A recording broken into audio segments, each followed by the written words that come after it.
الله وملائكته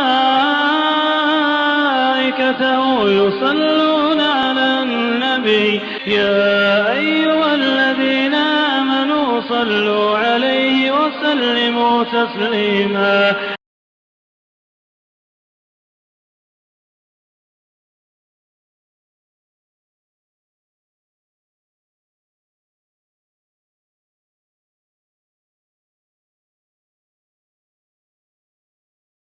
بسم الله الرحمن الرحيم.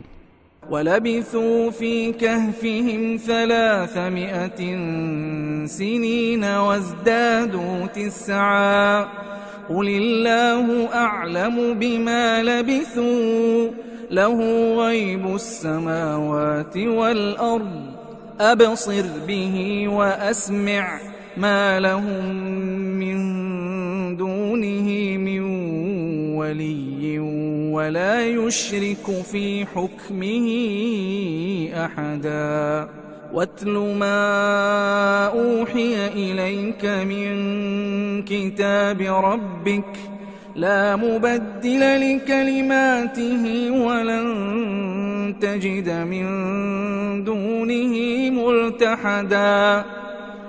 رب اشرح لي صدري ويسر لي أمري واحلل عقدة من لساني يفقهوا قولي. الحمد لله رب العالمين والصلاة والسلام على رسوله الأمين اما بعد. السلام علیکم ورحمۃ اللہ وبرکاتہ. میں محمد عامر سورہ کہف کی تفسیر لے کر حاضر ہو چکا ہوں. آج انشاءاللہ ہم لوگ آیت نمبر 25 سے 27 تک کی تفسیر پڑھیں گے. آیت نمبر 23 اور 24 میں اللہ رب العزت نے ہم لوگوں کو انشاءاللہ کہنے کا طریقہ سکھایا، اس کے آداب سکھائے، اور یہ بھی بتا دیا کہ ہم اپنے ہر کام کو اللہ کے ساتھ جوڑیں، اللہ کی مرضی کی خاطر کریں اور اللہ کو خوش کرنے کے لیے کریں. اگر ہم اللہ کی خاطر ہر کام کرتے ہیں اور اسے ہی خوش کرنا چاہتے ہیں تو اس کا نتیجہ یہ نکلے گا کہ اللہ تعالی ہمارا مددگار ہوگا. ہماری ہر راہ میں، ہر موڑ پر اللہ ہماری مدد کرے گا، اور اسی طریقے سے اللہ تعالی ہمیں کبھی بھی اکیلے اور تنہا نہیں چھوڑے گا. اب تک اللہ تعالیٰ نے اصحاب الکہف کے بارے میں جو جاننا ضروری تھا وہ بات بتا دیا ہے، مگر اب جو باتیں ہمارے لیے فائدہ دینے والی نہیں ہیں، ایسی باتوں سے دور رہنے کے لیے اور ایسی باتوں سے خود کو بچائے رکھنے کے لیے اور فضول کی باتوں سے بچے رہنے کے لیے اللہ تعالیٰ ہمیں ایک رہنمائی فرما رہا ہے، جو آیت نمبر 25 اور 26 میں ہم لوگوں کو دیکھنے کو ملے گا. آئیے پڑھتے ہیں آیت نمبر 25. اس میں اللہ رب العزت نے اہل کتاب کے بارے میں کہا ہے، یا یہ کہہ سکتے ہیں کہ اہل کتاب جو اصحاب الکہف کے بارے میں ایک رائے رکھتے ہیں کہ وہ کتنے وقت تک، کتنے سالوں تک گفا کے اندر سوئے رہے تھے، اس کے بارے میں ان کی جو رائے ہے اللہ تعالیٰ وہ رائے یہاں رکھ رہا ہے، اور رکھ کر کے یہ بتا رہا ہے کہ ان کا یہ ماننا ہے وَلَبِثُوا فِي كَهْفِهِمْ 300 سِنِينَ. ان کا یہ کہنا ہے کہ یہ لوگ اصحاب الکہف گفا کے اندر 300 سال رہے، یعنی کہ 300 سال تک وہ سوئے رہے. وَازْدَادُوا 9، اور کچھ لوگ اس میں 9 سال کا اضافہ کرتے ہیں، یعنی کہ کچھ کا یہ ماننا ہے کہ اصحاب الکہف 300 سال کے لیے گفا کے اندر رہے، اور کچھ کا یہ ماننا ہے کہ وہ 309 سال رہے. اس کے متعلق یہ کہا جاتا ہے کہ جو لوگ 300 سال مانتے ہیں وہ شمسی کیلنڈر، یعنی کہ سورج پر جو آدھارت کیلنڈر ہے، تو اس کیلنڈر کے حساب سے 300 سال وہ رہے، اور چاند پر آدھارت جو کیلنڈر ہے اس کیلنڈر کے مطابق 309 سال ہوتے ہیں. یعنی کہ 100 سال اگر شمسی کیلنڈر میں گزرتے ہیں تو قمری کیلنڈر یعنی کہ لونار کیلنڈر میں 103 سال گزر جاتے ہیں. تو اس حساب سے دیکھا جائے تو سال کا کیلکولیشن یہاں صحیح ہے. کچھ کا یہ ماننا ہے جو شمسی حساب سے مانتے ہیں، جو سولار کیلنڈر مانتے ہیں، وہ یہ کہتے ہیں کہ یہ لوگ 300 سال رہے. وہیں جو لوگ لونار کیلنڈر مانتے ہیں، جو چاند پر آدھارت کیلنڈر کو مانتے ہیں، ان کا یہ ماننا ہے کہ یہ 309 سال رہے ہیں. تو سال کی گنتی کے حساب سے یہ بات صحیح ہے کہ 300 اور 309 سولار اور لونار کا فرق کی وجہ سے واقع ہوا ہے. مگر کیا واقعی میں اصحاب الکہف 309 سال یا 300 سال گفا میں رہے تھے؟ اگر یہ بات اللہ تعالیٰ کی طرف سے ہوتی کہ یہ لوگ 300 سال یا 309 سال رہے ہیں، تو اللہ تعالیٰ اس کے بعد والی آیت جو ہے اس میں جو بات اللہ تعالیٰ کہہ رہا ہے وہ نہ کہتا. مگر ہم لوگوں کو یہ جاننا ضروری ہے کہ یہ بات اللہ کی طرف سے نہیں ہے، کیونکہ آگے اللہ تعالیٰ فرما رہا ہے قُلِ اللَّهُ أَعْلَمُ بِمَا لَبِثُوا لَهُ غَيْبُ السَّمَاوَاتِ وَالْأَرْضِ، کہ اے نبی صلی اللہ علیہ وسلم آپ کہہ دیجئے کہ وہ کتنے وقت تک گفا میں رہے تھے، اس کا حقیقی علم صرف اللہ تعالیٰ کو ہے. یہاں اس ٹکڑے سے یہ بات واضح ہو جاتی ہے، سمجھ میں آ جاتی ہے کہ اللہ تعالیٰ نے نہ 300 سال کو سپورٹ کیا ہے نہ 309 سال کو سپورٹ کیا ہے، بلکہ اللہ تعالیٰ نے ان کی باتوں کو نقل کر دیا ہے. جس طریقے سے اوپر ان کی تعداد کے بارے میں لوگوں کے اقوال کو، لوگوں کی باتوں کو، ان کی رائے اور ان کی سوچ کو اللہ تعالیٰ نے نقل کر دیا تھا، اسی طریقے سے یہاں پر بھی اللہ تعالیٰ نے ان لوگوں کی سوچ اور ان لوگوں کی جو رائے ہے وہ نقل کر دیا ہے. مگر اللہ تعالیٰ یہاں یہ بتا دینا چاہتا ہے کہ سال اہمیت نہیں رکھتا. وہ کتنے 100 سال تک رہے، کتنے 100 سال تک اللہ تعالیٰ نے ان کو گفا کے اندر سلائے رکھا، یہ اصل اہمیت والی بات نہیں ہے. اصل اہمیت والی بات یہ ہے کہ اللہ تعالیٰ نے ان کو اس حالت میں کیوں رکھا، کیوں اللہ نے ان کی حفاظت کی، کیوں اللہ نے ان کو لوگوں کے لیے ایک سیکھ اور ایک پاٹھ بنایا. تو یہ وجہ ہے اصل اصحاب الکہف کو یہاں ذکر کرنا، اور یہ جاننا اصل ہم لوگوں کے لیے ضروری ہے کہ ایسا ہوا کیوں. یہ جاننا ضروری نہیں ہے کہ کتنے 100 سال تک اور کتنے لوگ تھے اور کیسے یہ کام ہوا ہے.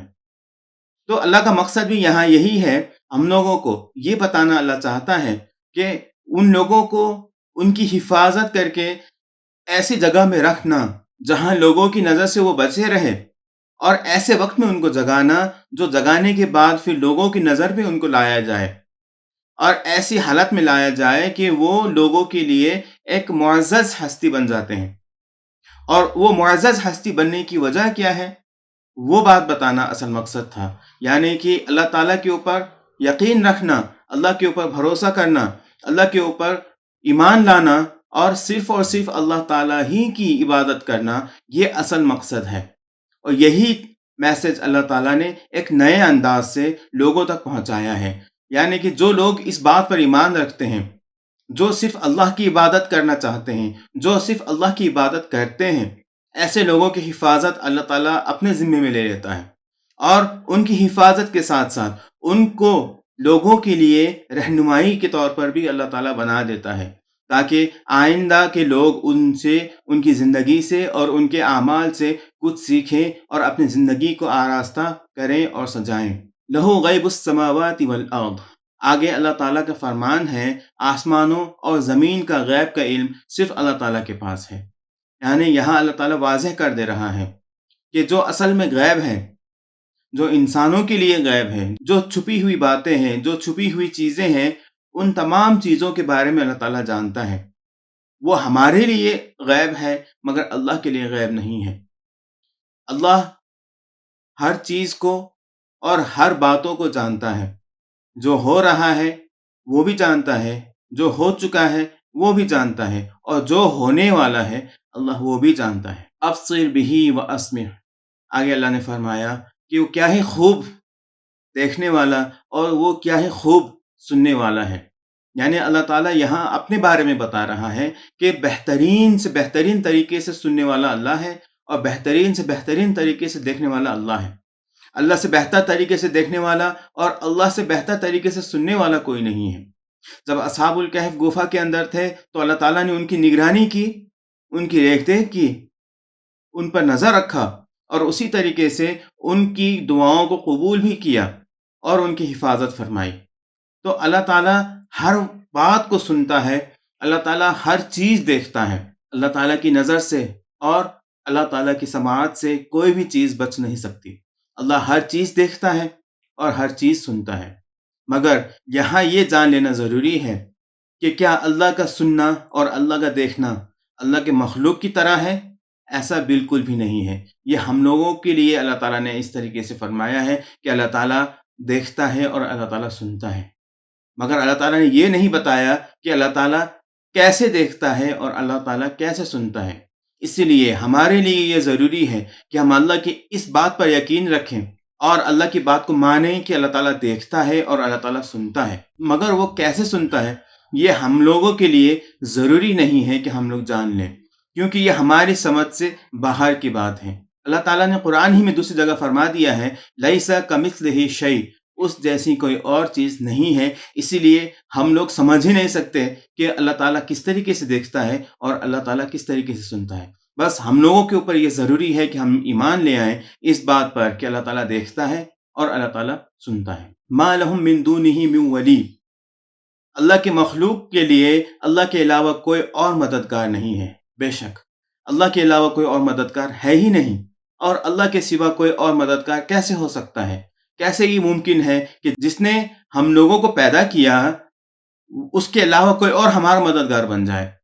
یہ بالکل خلاف قیاس بات ہے، یہ قیاس کے پرے بات ہے۔ ہم یہ سوچ بھی نہیں سکتے کہ جس نے ہمیں پیدا کیا ہو وہ ہماری مدد نہیں کر سکتا اور ہماری مدد کے لیے کسی اور کی ضرورت پڑ جائے۔ اسی لیے اللہ تعالیٰ نے یہ واضح کر دیا کہ اللہ تعالیٰ ہی بہترین مددگار ہے، اللہ تعالیٰ ہی ولی ہے، اللہ تعالیٰ ہی بہترین ساتھ دینے والا اور مدد کرنے والا ہے۔ وَلَا يُشْرِكُ فِي حُكْمِهِ أَحَدًا، اور اللہ تعالیٰ اپنے فیصلوں میں اور اپنے حکموں میں کسی کو بھی شریک نہیں کرتا۔ جب اللہ فیصلہ کر لیتا ہے تو وہ تنہا فیصلہ کرتا ہے، وہ فیصلہ صرف اللہ کا ہوتا ہے۔ جب اللہ حکم دیتا ہے تو وہ تنہا اللہ کا حکم ہوتا ہے، اسی لیے اس میں کسی اور کی مرضی یا کسی اور کا اثر نہیں پایا جاتا۔ اللہ تعالیٰ اکیلے ہی فیصلہ لیتا ہے اور اس فیصلے میں اللہ تعالیٰ کسی کو بھی شریک نہیں کرتا ہے۔